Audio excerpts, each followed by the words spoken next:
Hello and welcome to another setup session video. Today I'm in the Aston Martin, the beautiful V12 engined car right here. The old model still, since we don't have the 2019 content in ACC yet, but I just wanted to take this car on this track, the Barcelona circuit, since just yesterday the team of Aston Martin here got second place in the Blancpain endurance race. So I figured why not take the Aston Martin out on the circuit to see if we can get or maybe even beat the lap they did in qualifying, which is 145.1. Yeah, we're gonna start on the default aggressive setup. No changes to it whatsoever. Track is on fast at medium temperatures. Never driven this car on this track either, so yeah, we'll go out and see how it does.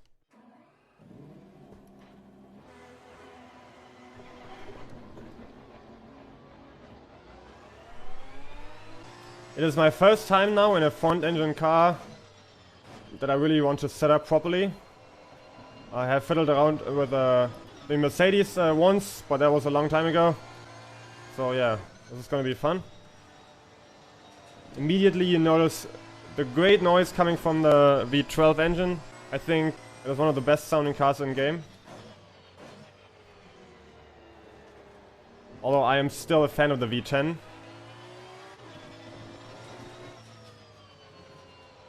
And just after the first couple of meters on my outlet, I immediately notice the TC interfering a lot. Every time I accelerate, you can hear the cutting noise coming from the engine. Right there, it's always interfering, cutting power, which is not nice. We want to be able to put the power down without any traction loss. But before I change anything on the TC settings, I'll do a couple of flying laps and properly warm up all the tires to see how the car feels when everything is warm.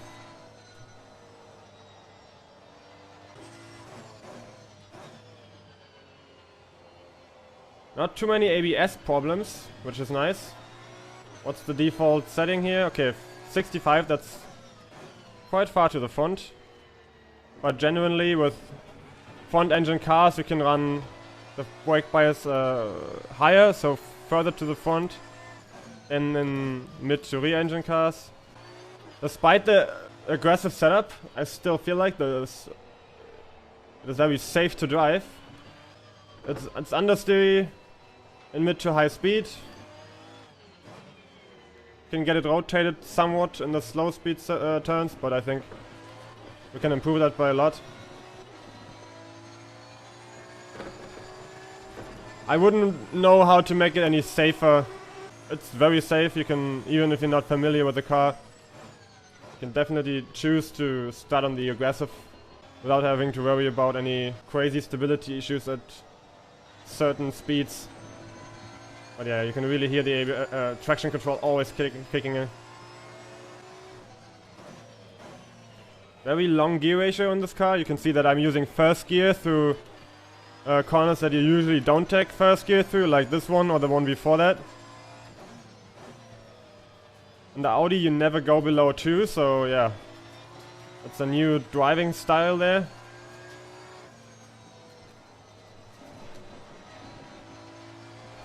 Very nice through the fast right hand turn, very planted.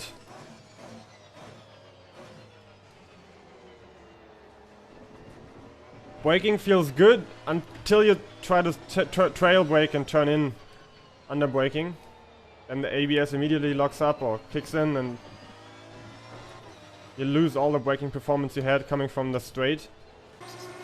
So I'll try number 3 on the traction control and same for the ABS.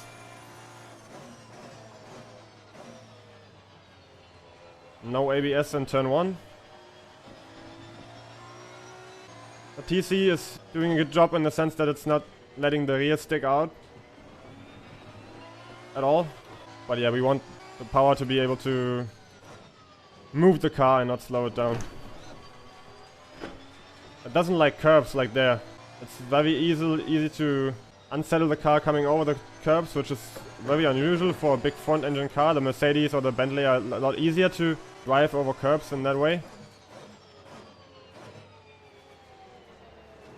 We don't really have to take many curbs here in Barcelona. Tire pressure is a bit too low as always again. I think I can try to run lower wing settings or more rake to help with high speed understeer.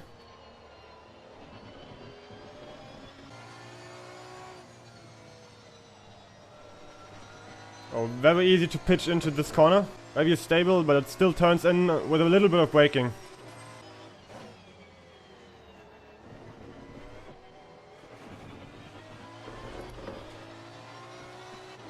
Yeah, but it's a lot of fun. I expected this to be a lot more boring to drive than the Audi because of the front engine layout and the more understeery setup in general.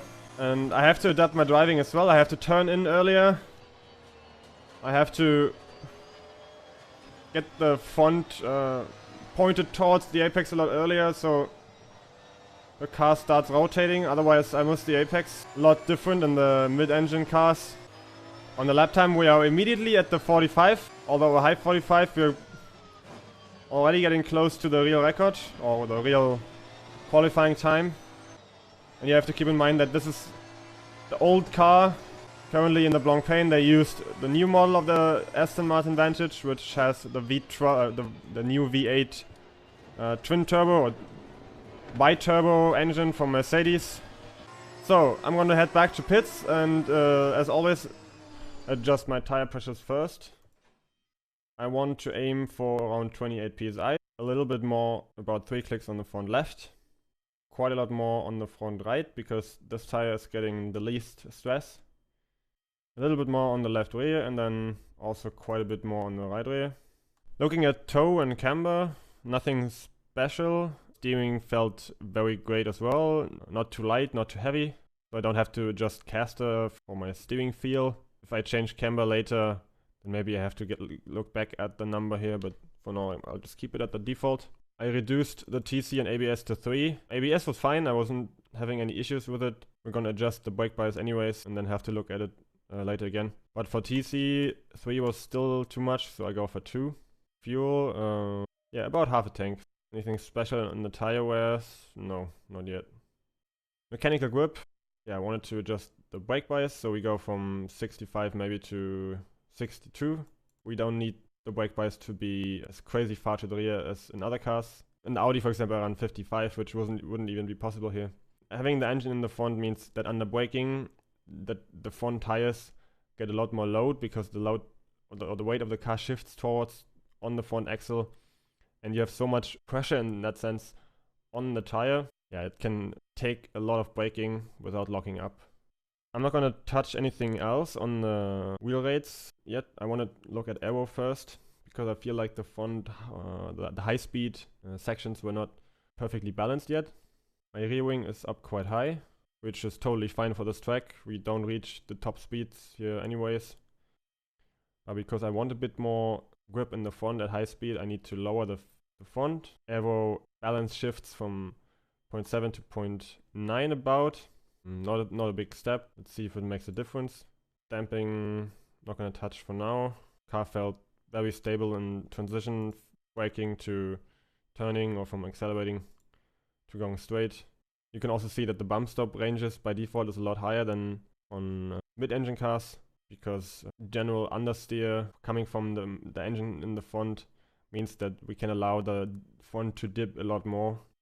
My diff preload, one of my favorite settings to play with in ACC, is very low, and this being on 50 means that it's pretty open in terms of preload. If I was to put a number of 50 in the Audi, then I couldn't drive it anymore because of the snappy balance you get from such an open preload. But in this car, general understeer, no issues with fast transitioning. Yeah, no issues from the balance side. But thinking about all the traction problems I had coming out of corners, really in any case, be it slow speed or high speed, I always had the TC kicking in. For that I could increase the diff preload, so the axle in the rear connects both wheels a lot quicker or a lot earlier, and that can really help with traction. I really don't want the inside wheel to slip at all, because as soon as the inside wheel slips, my TC kicks in and cuts off my power, and then even the outside wheel that gets all the load from the turn cannot really take any power from the engine anymore. I'm gonna up the value a bit to see if that helps. If the car now doesn't want to rotate anymore, then I have to see if I can do anything with anti-roll bars. Wheel rates are fine. If I go any higher, then maybe the curb behavior will get even worse. I'm thinking about increasing my anti-roll bars, because we did have quite a bit of roll.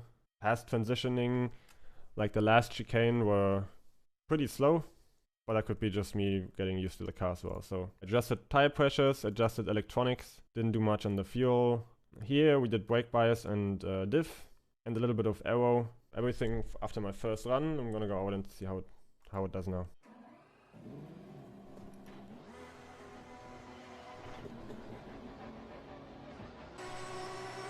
Outlap is done. The car immediately feels a bit more lively because of the brake bias change and the aero change. It's a bit pointier now on the braking.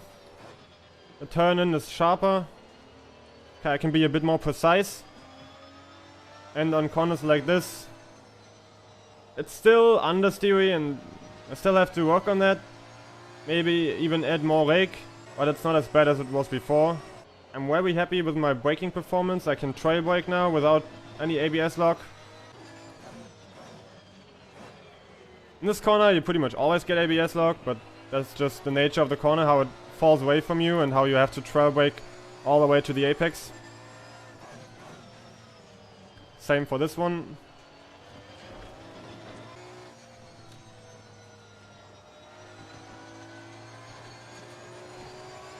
High speed stability is good, but still too understeery. The overall balance is still pretty similar to the first run, so I have to look at anti-roll bars next, I think.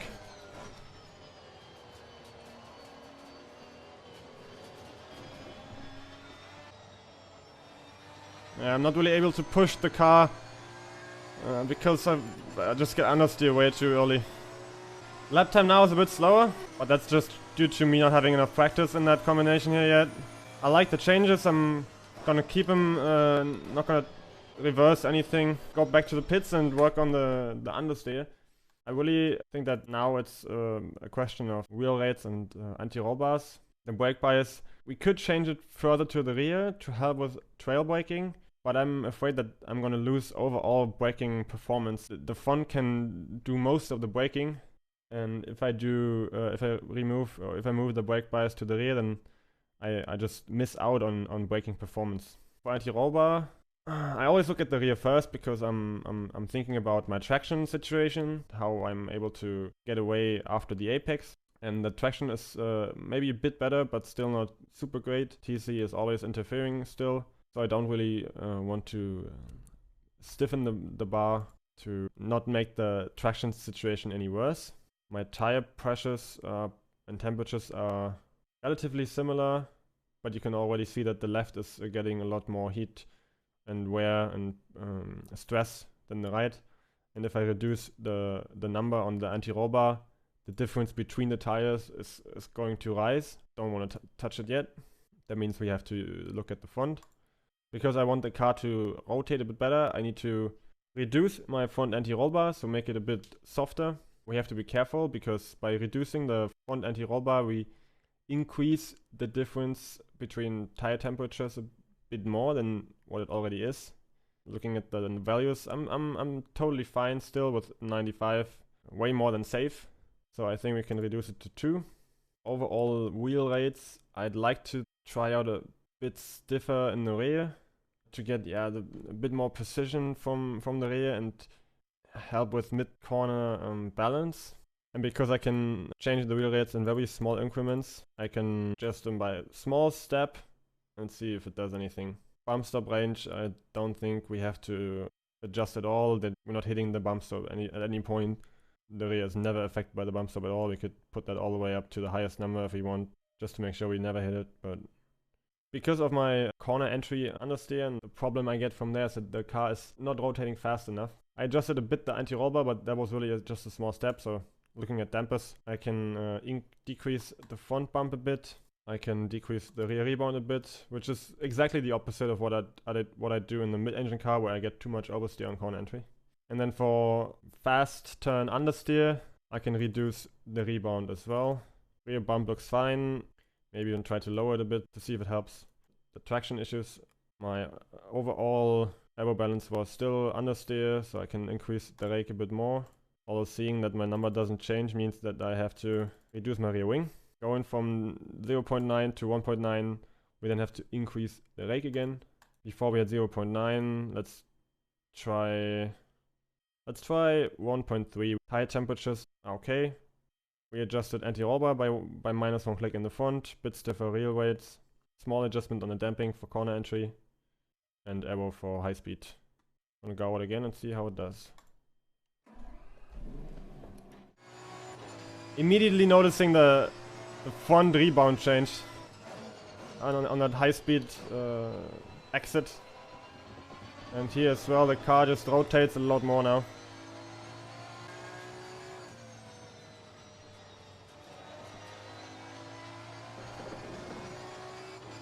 I'm gonna reduce TC to all the way to 1 to see if we can reduce the cutting a bit more.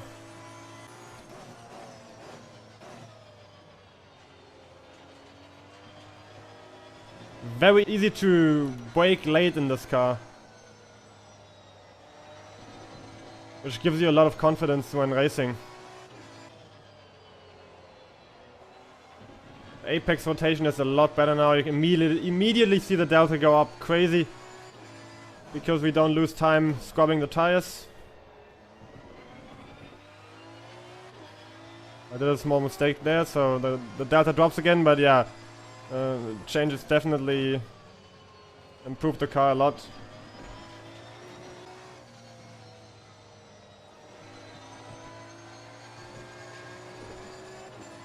High speed stability is still there, but a lot less understeer, so perfect.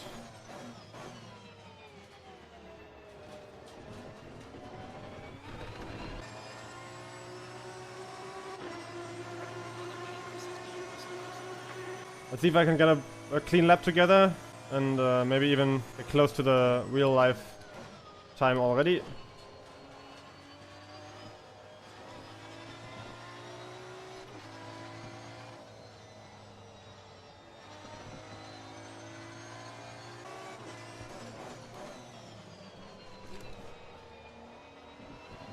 Well, not this time.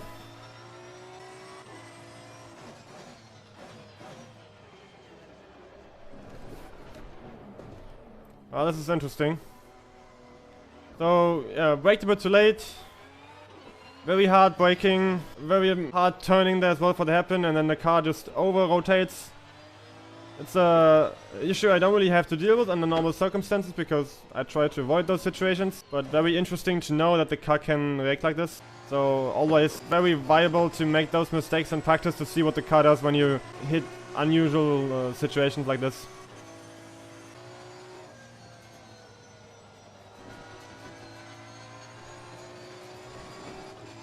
I feel like by being a bit more conservative on the throttle on exit, you can definitely help with the TC interference.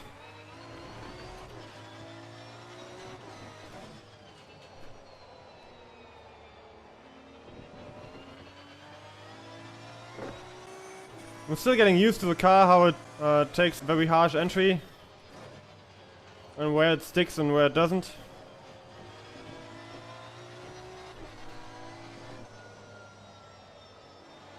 Whether I need a very early entry for the rotation or whether I can do it on the brake.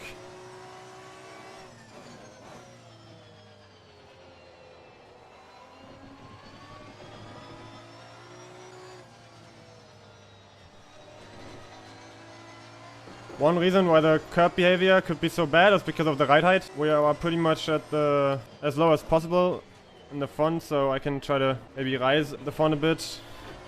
I think it's all just due to bottoming out. That yeah, as soon as you hit the curb, you go on rails and the car doesn't want to behave anymore. Okay, one last flying lap and then go back to the pits.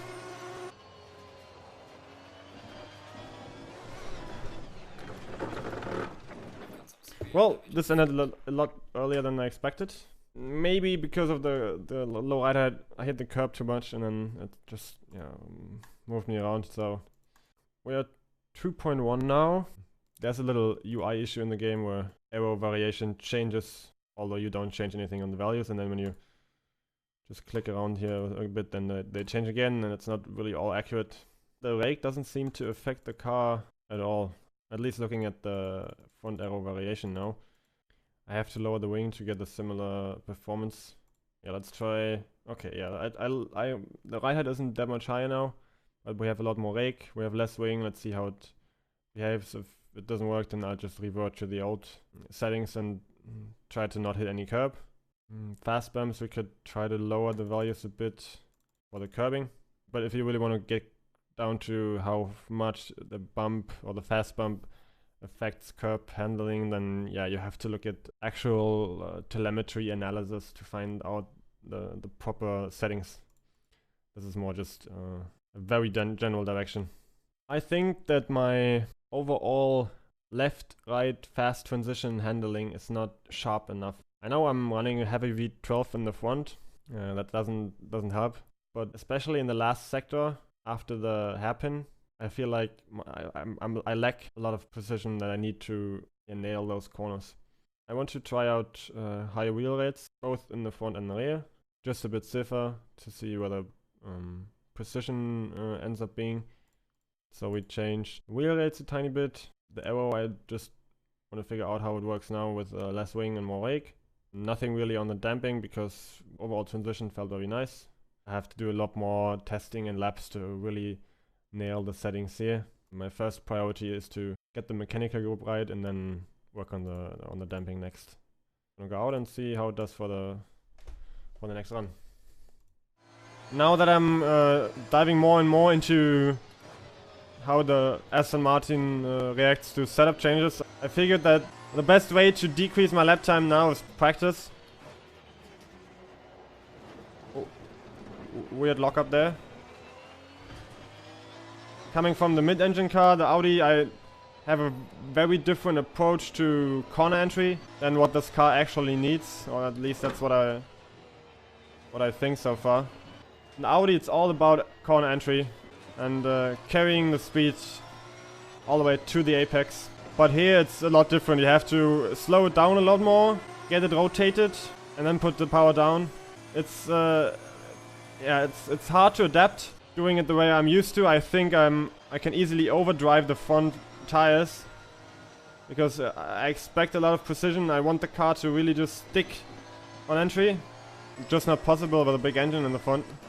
So I have to slow down more, let the car rotate on its own, and then my job really just starts after the apex when it's about precise acceleration.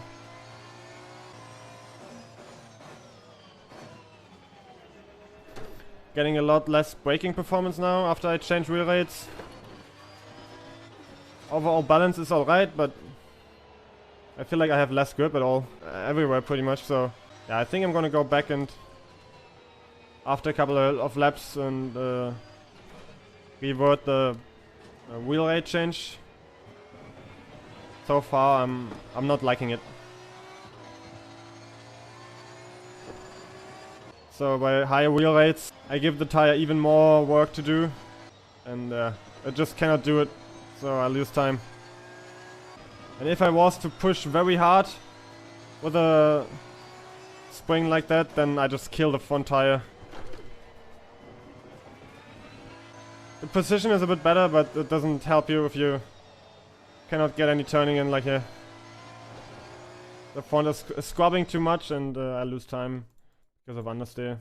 I could now go ahead and change camber and damping and anti-roll bar to try to make it work. But I think that reverting my wheel rates is going to be the key here.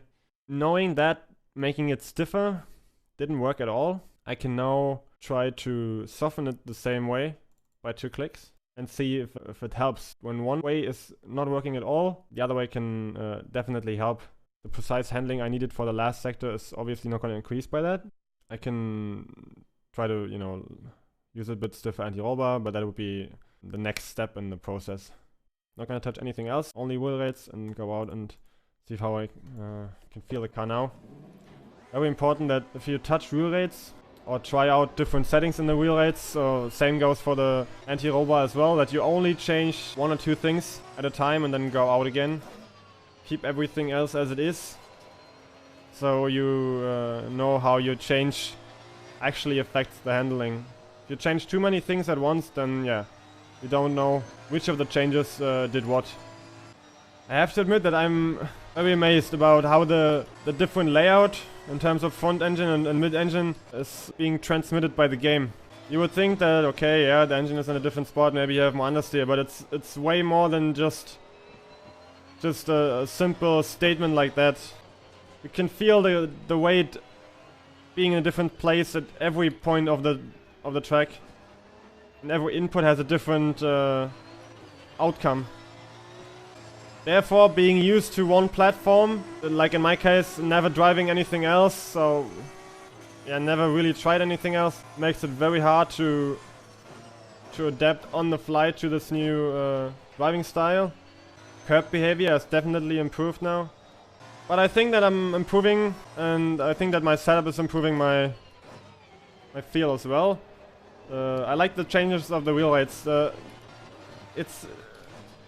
It's counterintuitive at first when you want precision, but now the car is feeling a lot more like it's not stressed out as much as it was before. Before I turn in and there's just nothing, and the car tells me nope, cannot make that corner. Now I feel a bit more disconnected from the road, but if I tell the car I want you to do this, then yeah, it has the capacity to do it in terms of turn in and making it rotate. So it's really a trade between actual precision from stiff springs or letting the car do its job on its own with soft springs. Another advantage of soft springs is that the tire gets less stress, and that helps with tire wear and tire temperatures. Although when you then start pushing a lot, yeah, it doesn't really make a difference.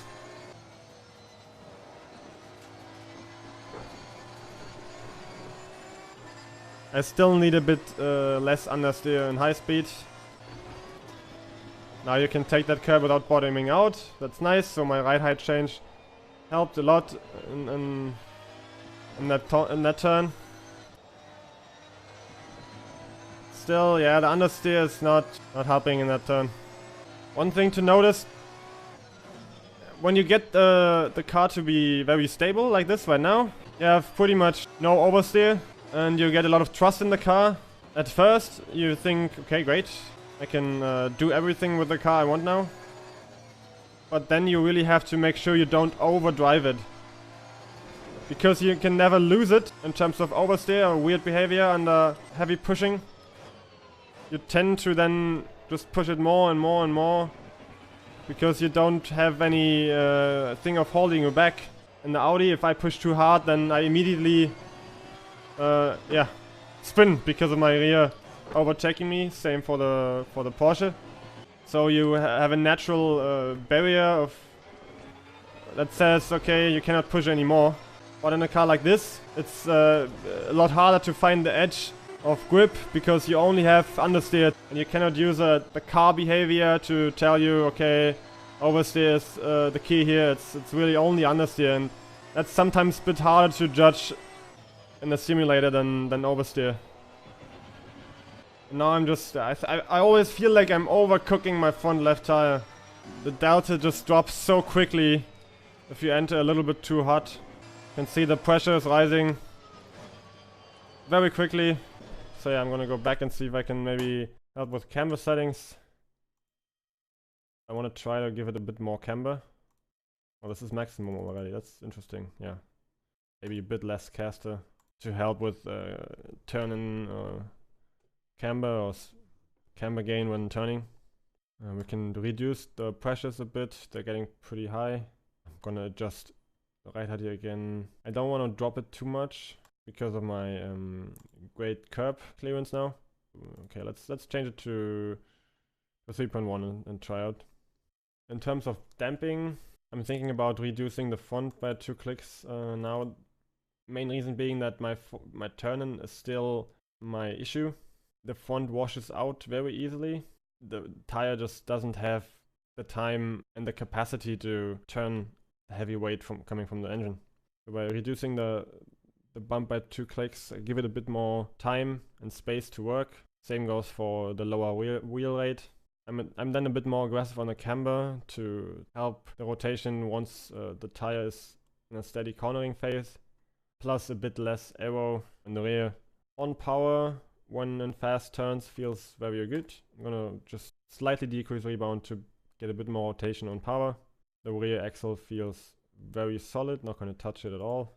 Overall, I'm very happy with my setup so far. I made the car a lot more lively on one hand, but also made it a bit more capable to rotate and also get the weight moving.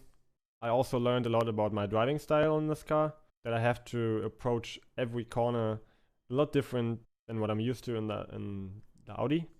And I think that changing my driving style at this point now is really where the work has to go into when I want to decrease my lap time. For that, I have to adjust my braking, my turn-in, and how I expect the car to grip up in the front. I'm gonna go out one last time, try to finally beat my own personal best.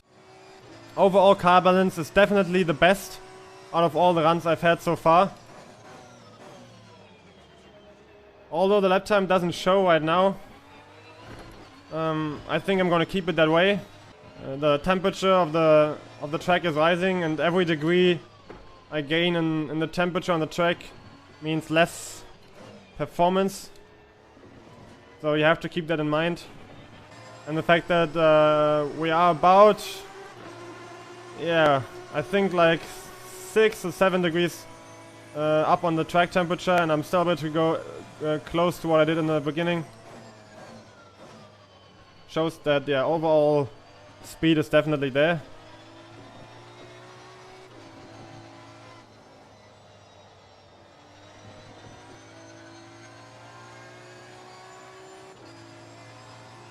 Now that the pressure is up, I can try a second hot lap.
Well, there we go.